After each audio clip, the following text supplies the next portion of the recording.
नमस्कार। मैं रंजना कहानियों के संसार से निकाल कर लाई हूँ मालती जोशी जी की कहानी इच्छाओं का अनंत आकाश। यदि मेरी कहानी पसंद आए तो मेरे चैनल को लाइक, शेयर और सब्सक्राइब करें। किसका फ़ोन था? मैंने पूछा। अवस्थी जी का। मिसेज नारंग नहीं रही? क्या? मेरी तो चीख ही निकल गई। चीखो मत, ये झल्ला है। बिना बात एकदम हाइपर हो जाती हो। चीखूंगी नहीं। अभी शाम को तो हम दोनों मंडी से हफ्ते भर की सब्जी लेकर आई हैं और अब वो वाली मिसेज नारंग नहीं, पहले वाली, इन्होंने खुलासा किया। तो मेरी उखड़ी सांसें सम पर आ गईं। मैंने कस्सैले स्वर में कहा, पहले वाली के मरने जीने से हमें क्या मतलब है? ये अवस्थी जी ना कभी कभी ज़्यादा ही सोशल बनने लगते हैं। उनका कोई कसूर नहीं है। नारंग साहब ने उन्हें फ़ोन करके सूचना दी है और घर पे बुलाया है। साथ ही मेरे लिए भी कहा है कि शर्मा जी को भी लेते आए। मैं चलूं? मैंने डरते हुए पूछा। देख लो, उनकी मिसेज आ रही हो तो तुम भी चले चलना। हम लोग अभी भी खाना खा कर उठे थे।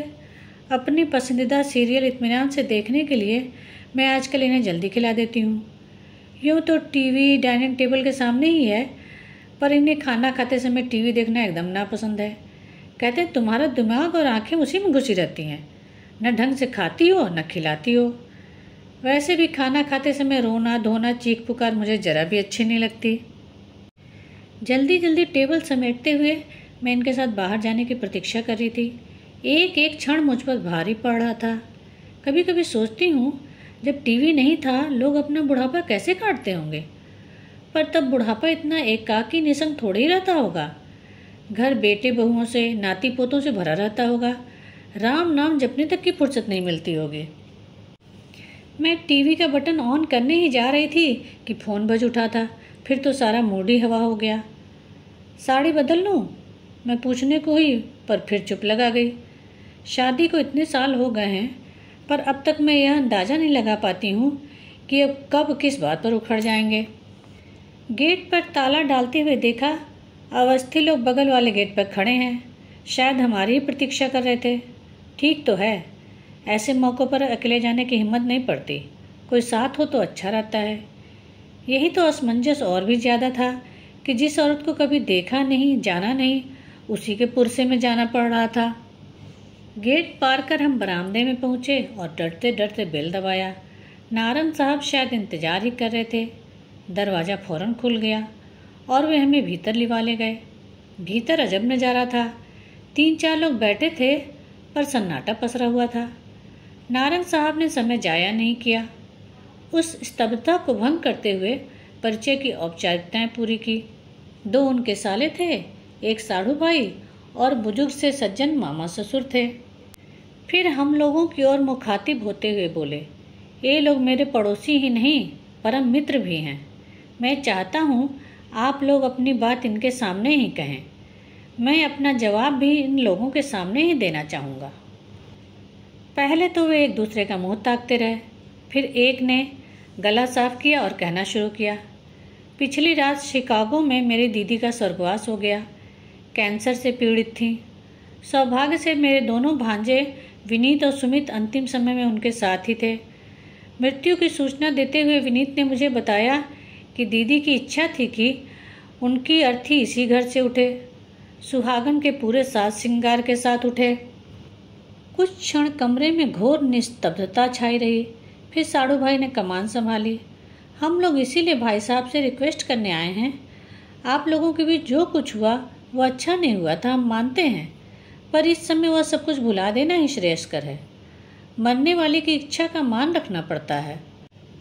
फांसी की सज़ा पाने वाले से भी उसकी अंतिम इच्छा पूछी जाती है और उसे पूरी की जाती है। इसलिए दीदी की अंतिम इच्छा को पूरा करना चाहिए। आप एक बात भूल रहे हैं जनाब, नारंग साहब ने सूखे लहजे में कहा। इस घर से उसकी विदाई 16 साल पहले ही हो चुकी है और वह भी उसकी इच्छा का मान रखते हुए की गई थी। वह घर से विदाई थी, अब वे दुनिया से विदा हो रही हैं। दोनों बातों में फ़र्क तो है। फिर बच्चे चाहते हैं कि माँ की अंतिम इच्छा जरूर पूरी हो, साले साहब बोले। यह बात बच्चे मुझसे भी तो कह सकते थे, इतने सालों के अंतराल के बाद उनकी हिम्मत नहीं पड़ी होगी। हिम्मत कैसे पड़ेगी? 16 सालों में एक बार भी फ़ोन नहीं किया। मेरे ही पैसों पर पलते रहे, पढ़ते रहे, पर कभी अपना रिजल्ट बताने तक की जहमत नहीं उठाई। विदेश जाने से पहले मिलना ज़रूरी नहीं समझा। यहाँ तक कि उनकी शादी की खबर भी मुझे औरों से मिली। इसके बाद वे मुझसे बात करने की हिम्मत कैसे जुटा सकते हैं? मुझे तो खुशी है कि वे इतने बेगैरत नहीं हैं।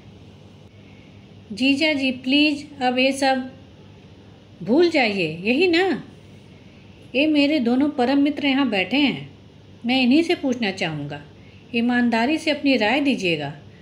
जो औरत बरसों पहले लड़ झगड़ कर अपने बच्चे लेकर यहाँ से चली गई थी, उसे मरने के बाद ही सही दोबारा इस घर में आने का क्या अधिकार है? नारंग साहब की आंखें हम लोगों पर टिकी हुई थी। उन आंखों में प्रश्न तो था ही, पर एक आक्रोश भी था, आग भी थी, बेहद एकाकीपन भी था। पहली बार मुझे कमरे में मिसेज नारंग की अनुपस्थिति का भान हुआ। वैसे उनका इस समय यहाँ होना बेहद अप्रासंगिक भी था। मैं सोच रही थी कि इस समय उन्होंने अपने आप को किस कमरे में बंद किया होगा, कानों पर हाथ दिए वे कहाँ छुपी बैठी होंगी। आप लोग कुछ तो बोलिए। लंबी प्रतीक्षा के बाद मिस्टर नारंग ने कहा। हम लोगों ने सिर उठाया। अवस्थी जी ने गला साफ किया और बोले, नारंग साहब, अगर आप इजाज़त दें तो मैं इन लोगों से एक प्रश्न पूछना चाहूँगा। मिस्टर नारंग ने स्वीकारोक्ति में सिर हिला दिया, बोले कुछ नहीं। अवस्थी जी फिर आगंतुकों से मुखातिब होकर बोले, मैं एक बहुत ही कड़वी बात करने जा रहा हूँ और उसके लिए पहले से ही माफ़ी मांग लेता हूँ। भगवान हमारे नारंग साहब को लंबी उम्र दें, पर मान लीजिए बात ठीक इसके उलट होती, हमारे मित्र को कुछ हो जाता तो क्या आपकी दीदी अपने सुहाग चिन्ह उतार देती, वैराग्य ले लेती? उनकी बात पूरी भी न हो पाई थी कि मिस्टर नारंग उठकर भीतर चले गए। हम लोगों को तो जैसे सांप सूंघ गया। अवस्थी साहब, ये आप, इन्होंने कहना चाहा पर चुप हो गए। सॉरी यार, उनका मंतव्य समझ के अवस्थी जी बोले, दरअसल जो मैं कहना चाहता था शायद ठीक से कह नहीं सका। थोड़ी देर बाद नारंग साहब भीतर से नमूदार हुए। उनके हाथ में जरी वर्क वाला एक पर्स था। उसे साले को सौंपते हुए बोले, अभी अवस्थी जी ने सुहाग चिन्हों की बात की तो मुझे याद आ गया। मैडम जाते समय ये सारी चीज़ें मेरे मुंह पर फेंक कर चली गई थी। शादी की कोई याद, कोई चिन्ह वे अपने साथ नहीं रखना चाहती थी। अब मरने के बाद उन्हें सुहागन बनने का शौक चल रहा है, तो ये रख लो, अपनी बहन का मन भर कर श्रृंगार करना। पर जीजा जी, दीदी की इच्छा इस घर से विदा होने की थी। तो क्या तुम्हारी दीदी की इच्छा ही सर्वोपरि है? मेरी इच्छाओं का कोई मोल नहीं? क्या मृत्यु उसे सारे आरोपों से बरी कर देगी? वे अनगिनत पल जो मैंने अकेले गुजारे हैं, उनका हिसाब कौन देगा? दो बेटों के होते हुए भी मैं निसंतान बुढ़ापा काट रहा हूँ, यह जवाबदेही किसकी है? भाई लोग तो इस आक्रामक रवैये से खौफ खाकर चुप हो गए थे, पर मामा जी बोल पड़े, बेटा तुम्हारी तरह वह भी अकेली ही थी और अंत तक अकेली ही रही। नहीं, वह कतई अकेली नहीं थी। नारंग साहब ने एक एक शब्द पर जोर देते हुए कहा, वह कतई अकेली नहीं थी, उसके बेटे उसके साथ थे और अंत तक थे।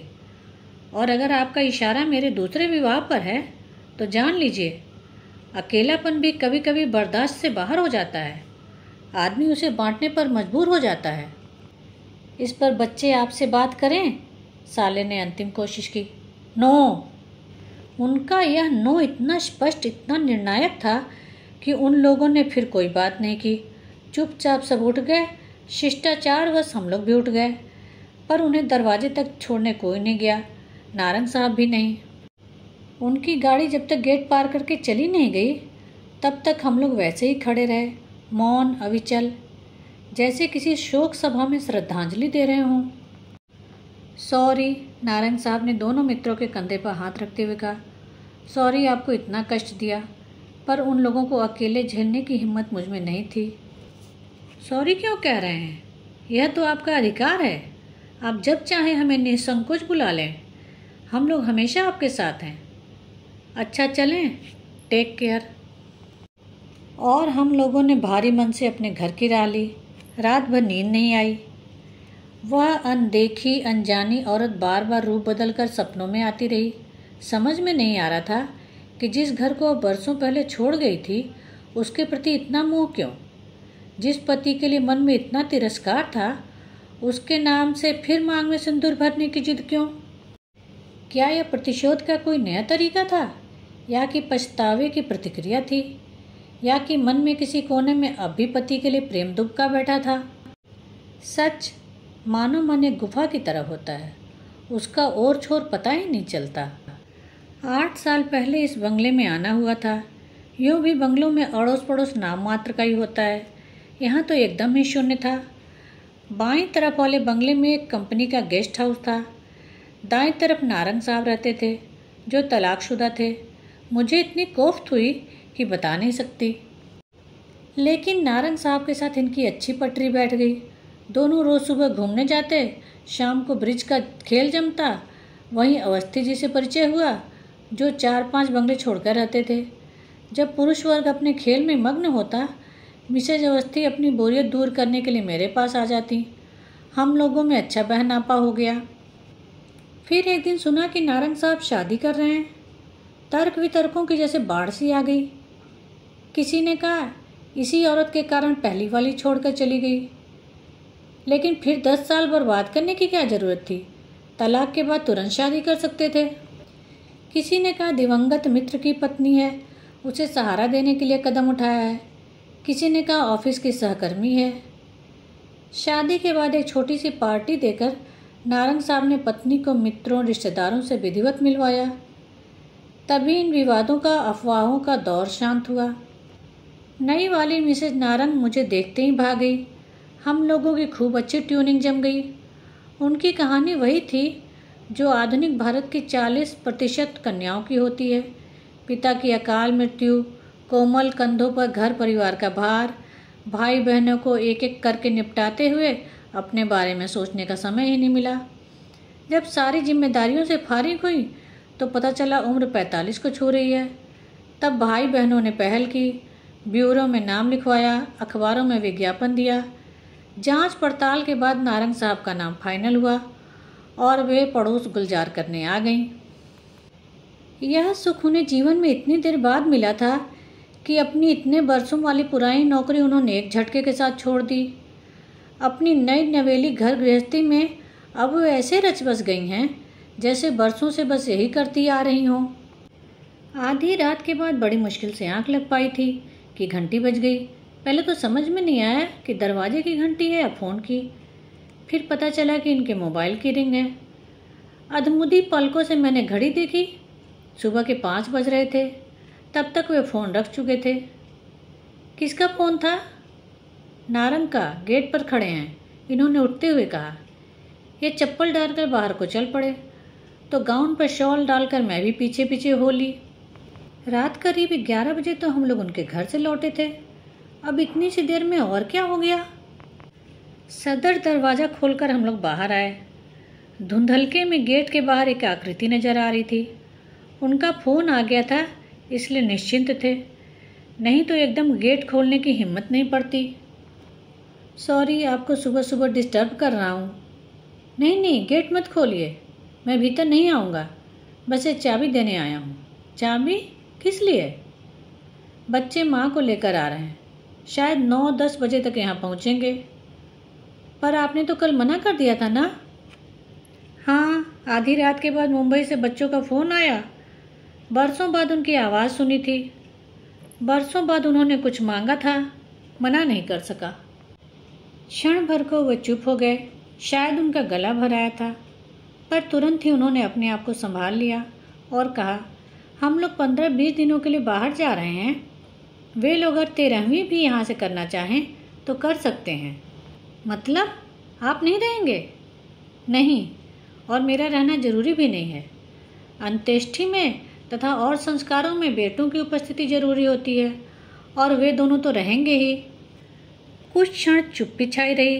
फिर वे बोले, शर्मा जी, सबका कहना था कि मरने वाले की इच्छा का सम्मान करना चाहिए, सो कर रहा हूँ, पर उसके लिए किसी जीवित व्यक्ति का मैं अपमान तो नहीं कर सकता ना?